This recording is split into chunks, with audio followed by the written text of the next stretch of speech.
Hitler যখন জার্মানির রাষ্ট্র ক্ষমতায় আসে তখন জার্মানির লোকজন ভেবেছিল তারা একজন বীর পুরুষকে তাদের রাষ্ট্রের প্রধান হিসেবে পেয়েছে। অল্প কিছুদিনের মধ্যেই তাদের স্বপ্নভঙ্গ হয় এবং তারপরে কয়েক বছরের মধ্যেই দ্বিতীয় বিশ্বযুদ্ধে করুণ পরাজয়ের মধ্য দিয়ে জার্মান জাতি বুঝতে পারে যে হিটলার আসলে কোনো মহাপুরুষ ছিলেন না, বীর পুরুষ ছিলেন না, একজন উন্মাদ প্রকৃতির মানুষ ছিলেন, যার ভিতরে কোনো মানবিকতা বলে কিছুই ছিল না। ঠিক 2026 সালে এসে বিশ্ব এরকম আরেক উন্মাদ বিশ্ব নেতার দেখা পেয়েছে। এক উন্মাদ বিশ্ব নেতার খপ্পরে পড়েছে পৃথিবী। সেই উন্মাদ বিশ্ব নেতা তার দেশকে, তার জাতিকে তো বটেই, পুরো বিশ্বকেই অস্থিতিশীল করে ফেলেছে।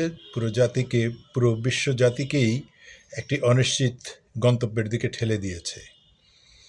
গত 3 সপ্তাহ ধরে ইরানের উপরে যে অন্যায় হামলা করা হয়েছে তার মধ্যে দিয়ে ইরানের পিছু হটার আর কোনো উপায় ছিল না, কারণ পেছনে তার দেয়ালে পিঠ ঠেকে গেছে।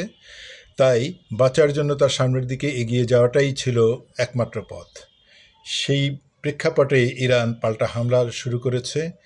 পাল্টা হামলা করছে সে ইসরায়েলে, পাল্টা হামলা করছে আমেরিকার বিভিন্ন ঘাঁটিতে, যেগুলো মধ্যপ্রাচ্যের আমেরিকার বিভিন্ন মিত্র দেশে রয়েছে: সৌদি আরব, কুয়েত, কাতার, বাহরাইন, ওমান এবং সংযুক্ত আরব আমিরাত। এগুলো সবগুলো হচ্ছে আমেরিকার মিত্র রাষ্ট্র। এই মিত্র রাষ্ট্রগুলোতে আমেরিকার বিশাল বড় বড় ঘাঁটি রয়েছে এবং আমেরিকার বিশাল বড় তেলের ব্যবসায় লগ্নি রয়েছে এখানে। তাদের বিভিন্ন বড় বড় তেল শোধনাগারগুলো রয়েছে এই দেশগুলোতে। এখান থেকে তেল উত্তোলন করে তারা তাদের আমেরিকাতে নিয়ে যাচ্ছে এবং বিশ্বের অন্যান্য দেশে তারা বিক্রি করছে। অর্থাৎ এখানে আমেরিকার বিশাল বড় স্বার্থ রয়েছে পুরো মধ্যপ্রাচ্য জুড়ে।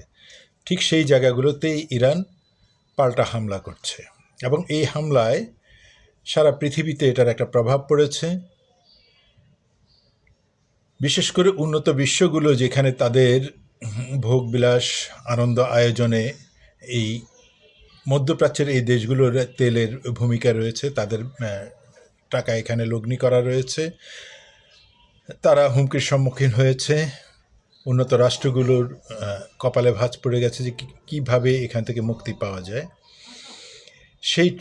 সেই উন্মাদ ট্রাম্প 3 সপ্তাহ পর এসে এখন একতরফা ঘোষণা দিচ্ছে যে 5 দিনের জন্য তারা যুদ্ধবিরতি ঘোষণা করছে। ইরানের সাথে নাকি তাদের ফলপ্রসূ আলোচনা হয়েছে স্থায়ী যুদ্ধবিরতির জন্য। অথচ তারপর পরেই ইরান জানিয়ে দিয়েছে আমেরিকা তো নয়ই, আমেরিকার কোনো মিত্রর সাথেও বা আমেরিকা কাউকে নিয়োগ করেছে দুতিয়ালি করার জন্য, এরকম কারোর সাথেও তাদের কোনো আলোচনা হয়নি যুদ্ধবিরতির, এবং তারা কোনো আলোচনায় যেতেও চায় না। এই হচ্ছে উন্মাদ বিশ্ব নেতার কর্মকাণ্ড। একটি পরাজয়ের মধ্য দিয়ে হয়তো এই বিশ্ব নেতা আরও একবার আমেরিকার কপালে পরাজয়ের তিলক এঁকে দিবে এবং এর মধ্যে দিয়ে ইসরায়েল নামক রাষ্ট্রটিরও যে গোয়ার্তুমি, যে অসভ্যতা, যে বর্বরতা, তারও হয়তো অবসান হবে। কারণ ইতিমধ্যেই ইসরায়েলের বিভিন্ন শহরে ইরানের যে ক্ষেপণাস্ত্র হামলা হয়েছে তাতে ছিন্ন বিচ্ছিন্ন হয়ে যাচ্ছে সেই শহরগুলো। বিভিন্ন স্থাপনা ধ্বংস হচ্ছে এবং মানুষ তো মৃত্যুবরণ করছেই বটে।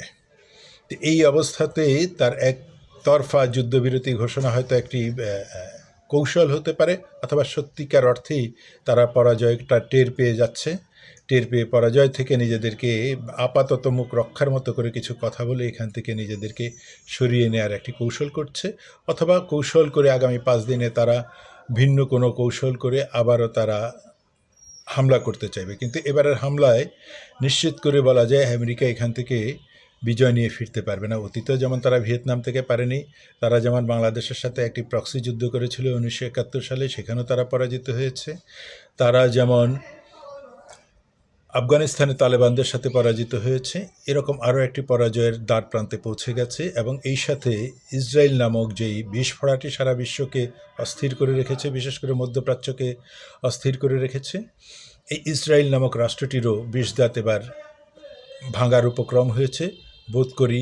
এখান থেকে তারা উপলব্ধি করছে এখন তড়িঘড়ি করে একটি যুদ্ধ বিরতি ঘোষণা করার জন্য। তবে সবচেয়ে বড় কথা হচ্ছে ইরান যেই উত্তর দিয়েছে, ইরান যে শক্তভাবে জবাব দিয়েছে, তাদের শীর্ষস্থানীয় সকল নেতাদেরকে হারানোর পরে তারা যে সাহসিকতার পরিচয় দিয়েছে, এখান থেকে টের পাওয়া যাচ্ছে যে ইরানের যেই দেশের নাগরিক এবং ইরানের নেতৃবৃন্দ তাদের মধ্যে যে একটি সেতুবন্ধন রয়েছে, নাগরিকরা যে এখনও সরকারকে সমর্থন করছে তার একটি প্রমাণ পাওয়া যায়। কিন্তু তার বিপরীতে আমেরিকা তার মিত্র রাষ্ট্রগুলোর কাছ থেকে কোনো সহযোগিতা পায়নি এবারের এই যুদ্ধে। এমনকি তার দেশের খোদ নাগরিকরাও এই যুদ্ধের বিরোধিতা করছে। কোথা থেকে এই যুদ্ধের খরচ তারা বহন করবে? তারা তো কৌশলে চেয়েছিল তৃতীয় বিশ্বযুদ্ধ বাঁধিয়ে দেওয়ার জন্য মধ্যপ্রাচ্যের সমস্ত রাষ্ট্রগুলোকে ইরানের বিরুদ্ধে লেলিয়ে দিয়ে।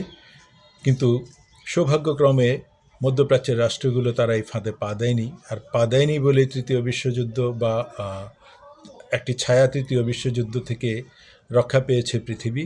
কিন্তু আমেরিকার পতন অত্যাসন্ন হয়ে গেছে এবং আমেরিকার এই পতনের মধ্যে দিয়ে হয়তোবা নিকট ভবিষ্যতে না হলেও দূর ভবিষ্যতে আমেরিকার যে বিশ্ব মোড়লিপনা, সেই মোড়লিপনায় অবশ্যই ব্যাঘাত ঘটবে এবং তার বিশ্ব মোড়লিপনারও পতন ঘটবে।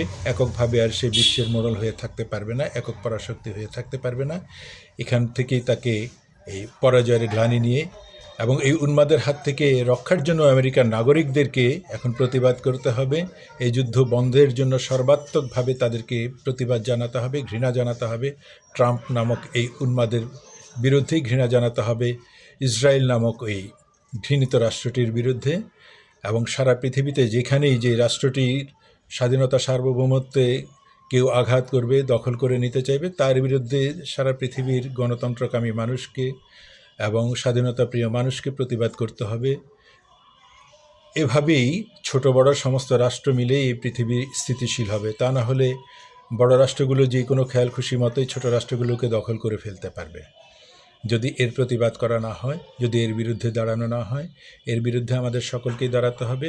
তবে এটা নিশ্চিত করে বলা যাচ্ছে, আমেরিকার পরাজয়, ইরানের কাছে আমেরিকার পরাজয়, এটি এখন সময়ের ব্যাপার মাত্র। এবং এই পরাজয় আমেরিকাকে শিক্ষিত করবে, আমেরিকার জনগণকে শিক্ষিত করবে, তাদের বোধোদয় হবে। এই উন্মাদের হাত থেকে তাদের দেশকে রক্ষা করার জন্য তারা নিশ্চয়ই ভূমিকা রাখবে এবং প্রতিবাদ জানাবে, এই আশা অবশ্যই আমরা রাখব। তা না হলে আমেরিকা নামক রাষ্ট্রটিও ছিন্ন ভিন্ন হয়ে যাবে এই উন্মাদের প্রলয়ঙ্কারী কর্মকাণ্ডে।